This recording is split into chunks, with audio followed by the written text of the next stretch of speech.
Chris Christie, the Republican rival, I guess on paper, to Donald Trump, who actually, I think the polling indicates that he's doing pretty well. Is it New Hampshire or Iowa? Yeah, Luke, he's now with this? Just eked up to second place in New Hampshire, if I'm not mistaken. Bravo, Governor Christie. Well, listen, so on paper, he is a rival to Donald Trump. And I would say what distinguishes him from all the others is he is actually the only one to consistently take issue with Donald Trump. He's the only one who recognizes that in order to beat Donald Trump, you actually have to challenge Donald Trump.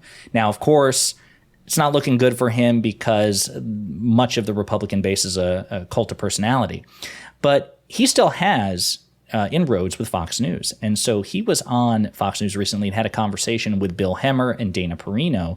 And again, these are some of the what they call the straight news people, right? Where it's not supposed to be op-ed or commentary. It's just supposed to be straight news, Luke. Very often it's not. But they wanted to indulge in a false equivalency. And Chris Christie, to his credit, shut them down. So let's take a look and then we'll unpack it. Dershowitz argued last night that they were doing the same thing on behalf of Al Gore in Florida and in Palm Beach County in the year 2000. Except when Al Gore lost his legal challenges, he conceded the election. Al Gore took it all the way to the United States Supreme Court. He availed himself of all the legal challenges, Bill. And then when the courts were done, Al Gore said, I still don't agree with it, but the courts are done. I'm backing off. Donald Trump has been much different. And I said this to the president in December of 2020, the last time he and I spoke. I said, you've availed yourself of the courts. There's nothing left. You need to concede the election. And he said, I will never, ever, ever admit it. Mm-hmm. Well, look, if you're going to continue to use the power of the presidency, which he was doing, to put pressure on people, you're going to put yourself in a very dangerous circumstance. And let's take it aside for a second from the criminal.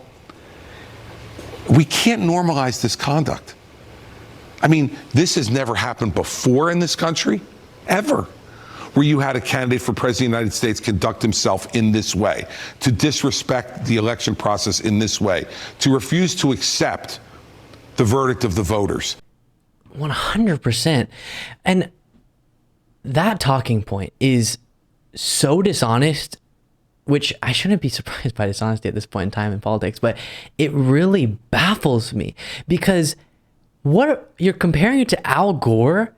No one says that Trump, or definitely the prosecutors don't say that Trump did anything wrong with the legal challenges he brought forward. That's why we point to those legal challenges to say, look, you had your day in court and 60 plus times you were rejected. So clearly you don't actually have a legitimate challenge. Hush up.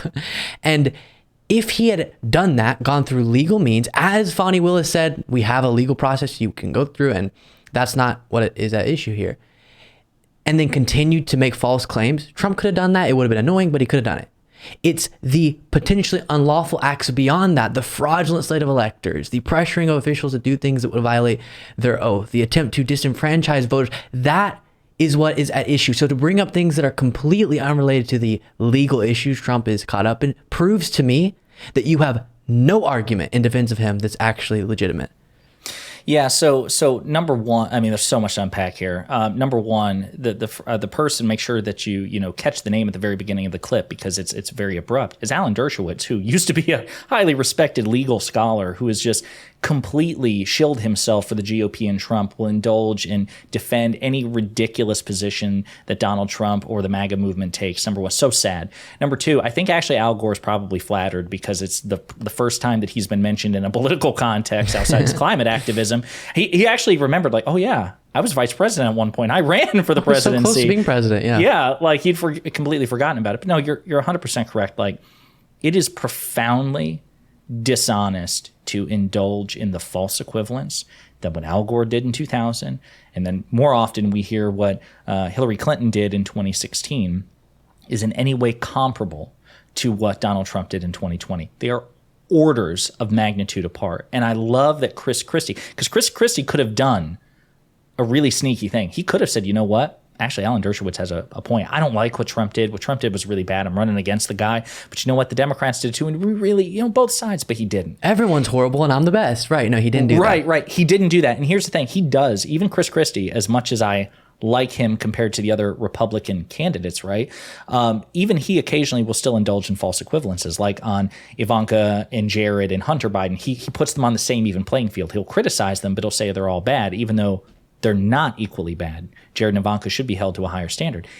He chose because they to do were the right within thing. the administration, to clarify. Yeah. Correctly. No, 100%. They actually had official White House positions in the Trump administration, unlike Hunter Biden. That's the difference.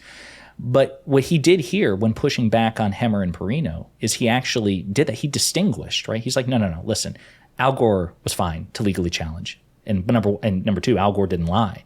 And as you said, in the Trump indictment by Jack Smith is psychic, right? He is a prophet because he predicted. He's like, I know Trump apologists are going to say you're indicting him for his free speech. So he put it in the third paragraph, folks, the third paragraph of the indictment. He's like, hey, by the way, what Donald Trump did is in terms of exercising speech, he could do it. He could lie. He could deny the results. He could lie. He didn't even have to make a concession speech. He could do all the things. What he could not do was use his right to free speech to engage in a conspiracy. That's where it ceases to be free speech. So I love that they. And by the way, not a pushed back on conspiracy that. theory, but a criminal conspiracy, to specify for the audience. Yeah. Yeah, 100%. Yeah. Trump engages in conspiracy theories all the time. Yeah. Those are not criminal. To engage in an act of conspiracy to try to defraud the United States, that is illegal. And I love that Chris Christie did this. Absolutely correct. It's the thing that distinguishes him from all the other candidates. It's not even just that he criticizes Trump because Pence does it here and there and DeSantis does it here and there.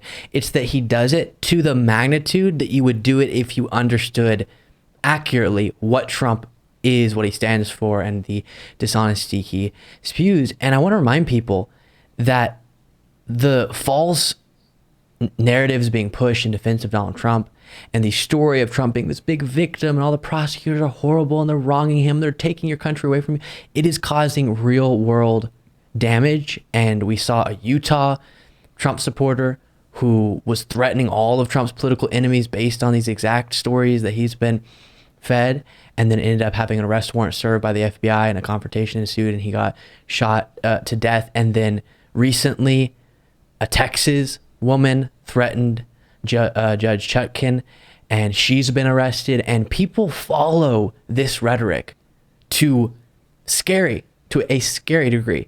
And so it's not just fact-checking dishonest claims for its own sake. It's because it matters and it has an impact that so many people buy into these wild conspiracy theories. And that's why it's good to see on Fox News, as you started the segment with, Chris Christie being able to say this stuff. And that's why we get so excited when Jessica Tarlov, has her moments on Fox News where The queen. where these individuals getting these ideas are watching and listening. Sometimes being exposed to actual facts is really important and makes me happy. Thank you so much for watching. For the outro on this video, I want to plug Josiah's channel. Hit them with it, Josiah.